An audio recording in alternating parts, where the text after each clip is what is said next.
nze landlord w'ekifo kino kyange nakigula. Ekifo kino kyanguzibwa mukyala Buwembo yali beneficiary omugenzi Francis Kakumba. Ekifo kino bwe bakindeetera najja nempima nembuuza mu Buganda Land Board ani nannyini kifo ne bambuulira nti kya Francis Kakumba. Ebyo omupangisa omu n'antwala mu kooti Magistrates Court Makindye ng'ayagala okungoba wano butaddamu kusolozaawo bayitibwa Imani Kyeyune. N'ateekayo omusango application ye ne bagigoba ey'obutamusaba rent nga tayagala musabe rent ne bamugamba nsasule rent era na confessinga n'agamba nti nze nannyini ttaka lino nze landlord. Imani Kyeyune n'okuva olwo tasasulanga kati emyaka egi 2. Omulala Bisegerwa Moses nali simumanyi n'abalala ne batwala mu high court. Batwala mu high court ne babawa basaba court order ey'obutaddamu kulinnya wano, ebutaddamu kusolooza ssente, ebutaddamu kukola ki kukyusa. Court order n'efuluma eyasooka nga bamugamba Bisegerwa ye ne Kawuki tebabajjako renti ate tebabasengula mu dduuka lyammwe eryo babasebyemu renti. Naye abapangisa abalala Ssemakula bamanaginge era basolozeeko renti. Bisegerwa n'akunga abapangisa obutansasula n'agamba nti ye beneficiary mu kifo kino. Nenjulira ku order eyo, bwe najulira ku order eyo omulamuzi Elizabeth Alevisa okujulira kwange n'akugoba n'agamba nti baakugamba genda osoloze omanaginge n'okuddaabiriza okusobola okuddaabiriza naye tokyusa obwannannyini. Moses Bisegerwa ne Kawuki tobajjaako renti yadde okubasengula mu dduuka lyabwe lye wadde obasako renti. Bwe twaleeta order eyo wano Bisegerwa ne balooya be ne bagamba nti order eri fake. Ne tusituka ne bagenda wali Jesua muyita Rashida ne bayita balooya wange n'abaabwe ne bababuuza kiki ekiri mu order n'ekikyamu. Balooya bonna ne bakkanya nti order ki ntuufu. Ne tukomawo wano ku police ne tutambuza order nga bwetambula okutuukira ddala owa DPC.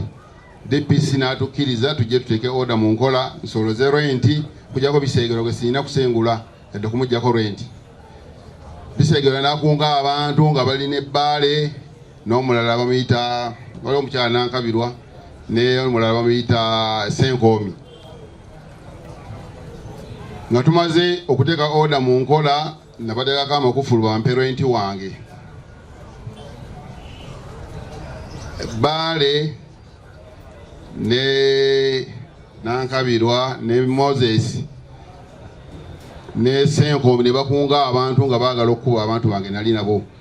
Naye nakiraba nga si kya bugunjufu okulwanagana n'abantu abo yadde nali nnyina abantu bangi nnyo. Ne ngamba nga nyongere ensonga zange zitwala mu b'obuyinza ne mu kkooti. Okutuusa lwe nawandiikira Honorable Minister ajja nnyambe annyonnyola abantu bano nsaanye okusolooza renti nga kooti bwegamba oba sisaanidde kusolooza renti n'okumanaginga ekifo kyange. Kifo kyange tekiriiko omutawaana gonna n'omulamuzi ekikakasa. Honorable Minister y'ensonga lwaki nakuwandiikidde ojja otangaaze ate obeeko nekyogonjoola. Mu bwempimpi ebyo byebyo. Ssemakula Moses ekini wano desimolo ziri 5 wano wonna Bisegerwa yabajemesa obutasolozaawo n'awamba ne ofiisi yange ya management naye nga yali ankyokoza nenkola ng'omugunjufu ne simuddiza. Nga nzaalibwa omwami gwe bayita Elias Bisegerwa eyafa mu 1997 nali nkyali mu B3. Bwe yafa nansonyi wagenda kubeera brief naye nga nsanyusa okubasinkana ku lujja luno. Minisita nsanyusa okusinkana ne RCC omupya nsanyusa okusinkana nyawo. So tukuze wano nga tulina ba administrators 5 era nga ne school fees ziva wano. Era ono gyayita ofiisi oba chief mpitawo waka nkulidde wano paka kati naye tugenze tukula kuba kino ekifo paati esinga yonna nga bwogiraba eri commercial sente zonna ezirabirira family kuva ku jjajja paka kunze zonna sente ziva wano ne mu bumpi ba administrators abataano kuliko baganda bange babiri Kamulegera Ramadhani ne Sawuya Nannungi beeko baana ekyapa ne bakizza mu mannya gaabwe nga tebatutegeezezza bayingira mu memorandum of understanding ne Kakumba Francis twamutegeera luvannyuma n'atugamba azze kulaakulanya kifo kino azze twegattako famire tukulaakulanye ekifo kino ne tukkiriza bw'aba azze kulaakulanya kifo tukkiriza naye nga tubasaba ku mpapula ze baasayininga ziruwa paka kati empapula ezo nzifunye mu 2021 we nafayiringa omusango ogwo empapula ezo bw'ozitunuulira nze siinaako we nali nsayinize nti ntunzi oba ne baganda bange ne bamaama we bali bonna tewaliiko yali asayinizeeko nti tutunze naye mu kwekkaanya ng'ekyapa bakikyusiza bakitadde mu mannya gaabwe nga bo singa ba administrators ensonga lwaki basobola oba baatunza kakumba ndooza kakumba yafa mukyala we n'akisikira naye ng'era mu tayimu eyo yonna ffe weetuli tetuvangawo ne ba administrators bano abakikyusa ekyapa kiteeka mu mannya gaabwe tubadde nabo era nva kwogera nabo simanyi oba anaasobola okujja paka 2021 Kamulegera bwe bawandiika ebbaluwa nga baintroducinga Saala Buwembo nga ye new landlord kwe kusituka nengenda mu kooti nze ne baganda bange ffenna good enough twafuna kye bayita temporary injunction oba mwami Ssemakula nga bw'omulaba ono essaawa zino yeewombeese naye ku ffujjo ly'alina nange sinza muwa kitiibwa abo bonna boolaba abambadde uniform abo bonna abakatale bakola batya bonna bankuba banvuma bankola batya naye nga sina gwe nali ngobye ku ttaka neze nwana n'ono bw'alireeta endagaano eziraga obutuufu bwakyo nze nja kutambula nveewo era nakimugamba mu maaso ga DPC temporary injunction ekirungi kyayo bw'oba ogitegedde bulungi tempa buyinza nti ettaka balimpadde ekkakkanya bukakkanya kifo paka omusango we gunaggwa mwami Ssemakula n'agikolako apiiri bw'agikolako yafuluma this year mu mwezi gw'okutaano bwe yakola apiiri yagamba nti okufuna temporary injunction eyo omulamuzi namuwa enguzi mwebiri mu buwandiike n'agamba wano yasolozaawo ssente mwami Ssemakula talinawo wano wonna muntu yenna gwasolooza ssente fe abafamire fe abasolozaawo ssente talinawo ne agreement oba tenancy agreement teriiwo yeekobana ne bali ba administrator baffe ababiri bw'otunuulira ruling bwe yafuluma kweyapiiruye omulamuzi mu ruling mugamba Ssemakula bw'oba osolooza ssente sigala ng'osolooza ssente naye tokwata ku bintu bya Bisegerwa Moses oba Kawuki bintu ki bye tutegeeza wano wonna si nti tulinako gwe wogamba oba akaduuka oba gwe wali woyitako ofiisi nze mpitawo waka era epaka essaawa zino tewaliwo yali apangisizaawo ne bamugamba solooza abo b'obadde osolooza naye n'abo baasolooza baagamba buli siiti bulinga bubiri kamu akozesa kifuba era bw'otunuulira court order ye gy'alina eri extracted by lawyer we bw'osoma information nga bweri n'ekiri mu court order byawukanamukko court order emugamba solooza naye wali bamugamba solooza abo b'obadde osolooza naye tokwata ku byaffe court order ye bw'otunuulira section esemberayo ddala ddala bakulaga nti omusango yastatinga n'agamba nti temporary injunction agi upholdinze gamba asolooze bamuwadde obuyinza asolooze kati kuliko abantu abaagula ebibanja byabwe okuva ku ba administrators bali aba Kamulegera ne Sawuya Nannungi bo tebalimu mu musango naye yayagala kutandika basolooza kifuba bwe yajja ne court order ye tetwagimanyaako batukubira ku makya saawa emu nti amaduuka bagasibye n'amakufulu bagokyeza ne wolodingi n'enzija misinde ne ngamba ate ki ekigenda mu maaso ng'ate emabega waliwo court order gye twafuna endala bagiyita batya stay execution of stay nagimuwa ye kennyini ono manager we ne babifuna ne bo baasalawo ne bakozesa amaanyi ne bajja ne bakola ki ne bajja ne bagisoma nga tetulinawo ne leero ng'essaawa zino tutegedde ssaawa nnyo ez'ekiro nti waliwo abakulu abagenda okujja naye nga tetumanyi nsonga ki. Chairman yampadde ebbaluwa ku ssaawa nga 3 ne mmanya mukulu kyajja nti baliwo RCC so senga ebbaluwa twali twagifuna mu bwangu naffe twali badde tujja mu ofiisi eyo. Tetuli babbi naye nnwanirira wano waka gw'olabanga oba kiki naye yogera amazima mwami Ssemakula. Sorry. Byebyo ebigambo byange essaawa zino wanje baganda bange. Ono muto wange yasemberayo ddala nga ndi mwana wa Bisegerwa omugenzi nannyini kifo kino. Okubajjukizaako ekifo kino kwe kwali theatre gye bayitanga Happyland Theatre. Era ekifo kino ye Happyland Estate eyina tugatta famire ffenna. So kati bwe twafuna information ew'omukulu ono Moses Ssemakula nga gyatugamba erandiro era kyogedde wano nze ne mwewuunya. Era n'entalo ezizze baba badde balowooza Moses yakulidde okuwaaba. Moses si yawaaba. Famire yonna ffe abatakkiriziganya na kutunda wano ffe tuwaaba. Omusango omukulu baba nga basobodde obbasaavingako ku musango gwonna tekuliko Moses Bisegerwa yekka. Amannya amalala gonna kwegali. Ne tuzze tugenda mu kkooti mu mirembe. Naye mubaamu lw'otuuka mu mbeera omuntu n'akunyigiriza ekisembayo. Nze taata owange yafa ndi muto. Nkuze mmanyi wano Ekibuye. Wano gy'ayita office yalowooza mu maaso wokka we wali karuumu.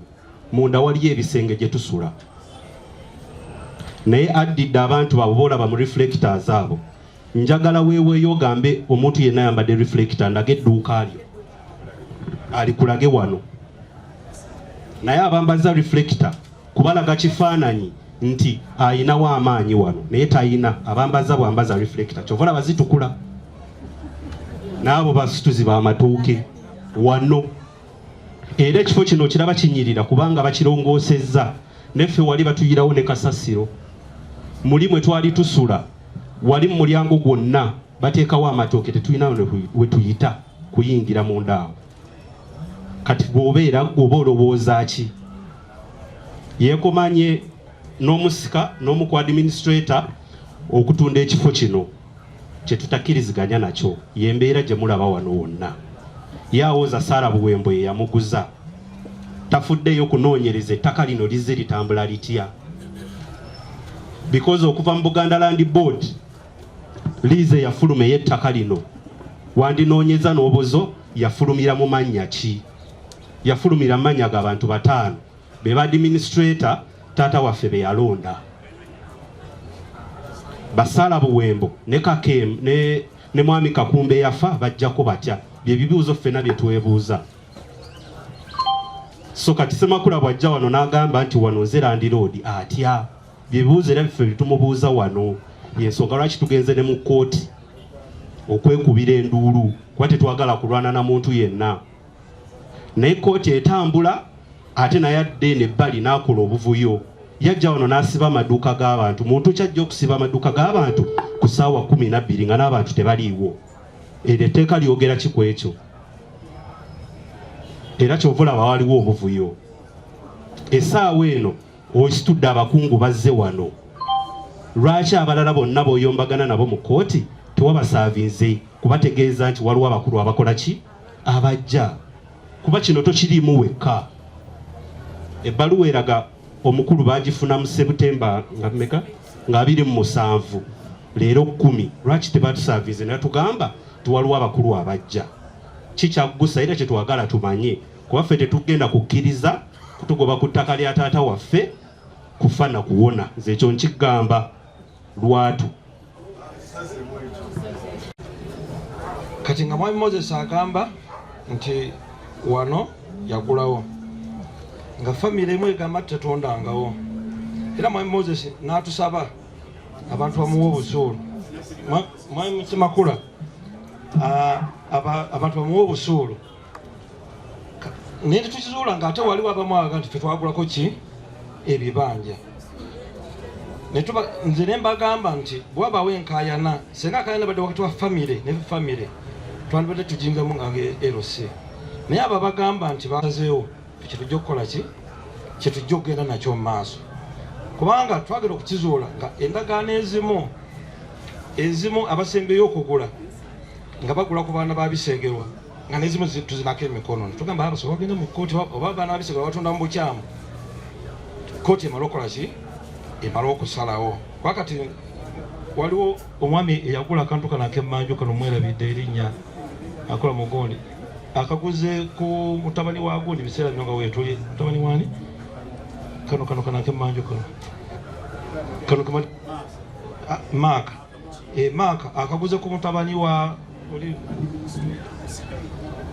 nga naffe weetuli kati tulaba nga ekyo tugenda kukoonagana n'amateeka ne tugamba nti kkooti emala okusalawo nti oba abaana b'omugenzi batunda mu bukyamu oba batunda mu butuufu kkooti kyeneeba esazeewo ffe kyetujja okuteeka mu nkola era ffe bulijjo tulinda kkooti kyesalawo. Ssemakula bw'emala okufuluma twateekamu application nga tusaba review ku court order ye era ekiseera ekyo yali holiday y'abalamuzi recently twayita mu meetings nyingi ku court order ya mwami Ssemakula era ayina ebintu omulamuzi bye yasalawo ffe pati zombi tutuukirize n'agamba omusango guno mwangu nnyo n'agamba mwami Ssemakula ajjayo application zo z'oteekayo naffe tujjayo application ze tuteekayo tutunuulire omusango omukulu wangi of course ayina ne order ezafuluma nga zino ze execution of stay ezafuluma ze namusavinga ne mugamba tosoma court order tusooke tuddemu tu reviewing court order eyo gy'ofunye kuba eyawukanamuko kati ni ekiri mu ruling ye yakozesa maanyi najja n'agisoma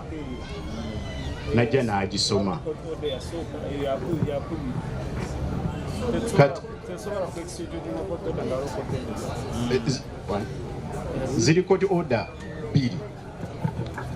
Let me request the DPC. DPC, how was court order emaze okufuluma twasaba review tulina we twatuuka n'omulamuzi yagamba mwami Ssemakula naffe kwata zino applications z'otaddeyo okulwaniranga abapangisa n'ebirala bijjeewo tutunuulire omusango omukulu n'abasukuma bombi balooya bazze obubaka gy'ali ffe kennyini ne tuwandiika ebbaluwa ne tugiwa mwami Ssemakula nti ffe tukkiriza okuggyawo entalo zino ez'abapangisa tutunuulire omusango omukulu wakayitawo emyezi oba 2 oba 3 mwami Ssemakula ye tatuddangamu kati nga tutya nti bwe tunakwata ebbaluwa ne tugitwala ew'omulamuzi Ssemakula agenda kukozesa chance eyo kuba ye tatuddamu n'omulamuzi n'amugamba ne mu ruling ogwo teekayo defense yo paka kati kuva 2022 tateekangamu defense ye ate ffe nga tuli ready okugenda mu kooti surprisingly kino kyekituuseewo naye ng'omulamuzi alinze decision ki gye twatuukako naye tutunuulire omusango omukulu oba tudde mu bino ebyabapangisa twamusaba n'omulamuzi ajja akole lokasi mwami Ssemakula ne bagaana omulamuzi n'agamba arrent yenayinaka mumutwale tumuteeke ku kkooti mwami Ssemakula yagaana kati kyekino ekiriwo edduuka lyange oba owulira mu kusooka yatuyita timujja ngenda basasula n'atugamba nti buli muntu eyagula oba wagula $10,000 kwongeramu $2,000 mu kusooka nga yakajja ne mugamba nedda maze emyaka 10 nga ndi wano saminti bwe yagulanga luli kati si bwakola ki si bwagula toyinza kuŋŋamba nti onyongeramu $2,000 mu ssente ze nagula ekibanja ekyo okuva ku olwo yakomawo aleeta alaga tayagala muwe rent ne mugamba nze siyinza kuwa rent nga nagula ekibanja kyange oba okiwulira kati tuli mu kkooti talinza ate kusalawo yade tabira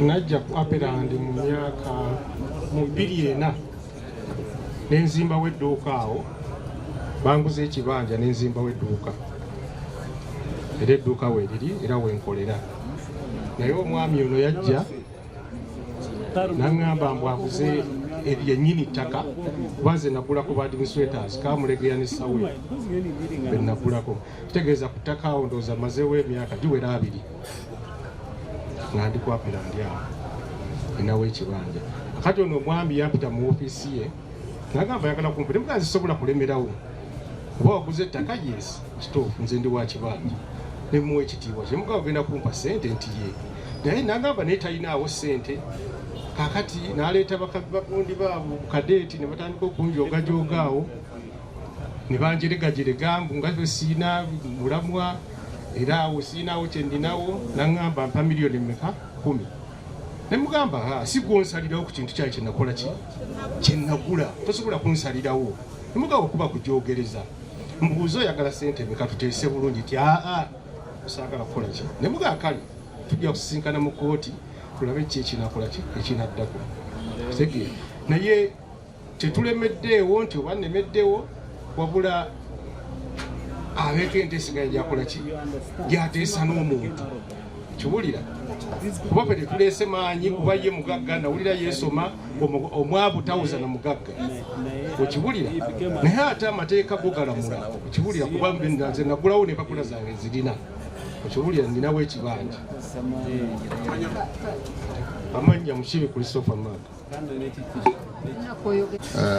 waliwo court order nga emaze okubeera implemented waliwo kano ke baleeta naye no si court order baali basaba basobola okufuna stay ke kakasembayo waliwo naabo Rashida yakakasa court order gye twalira gye baali bayita fake olupapula lwe luli awo ndukuwadde lawyer waabwe gye yawakanya nti court order si ntuufu ndukuwadde RC sobola olufunye lwe luli awo ndowooza so kyekyo ekizibu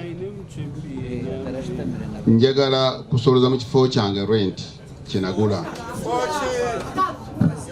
kyenagula okukimanage nga kooti bwekola ki nga kooti bweragira singa kooti teyakiragira era singa sikisaba nze siyisa lugaayo mu kooti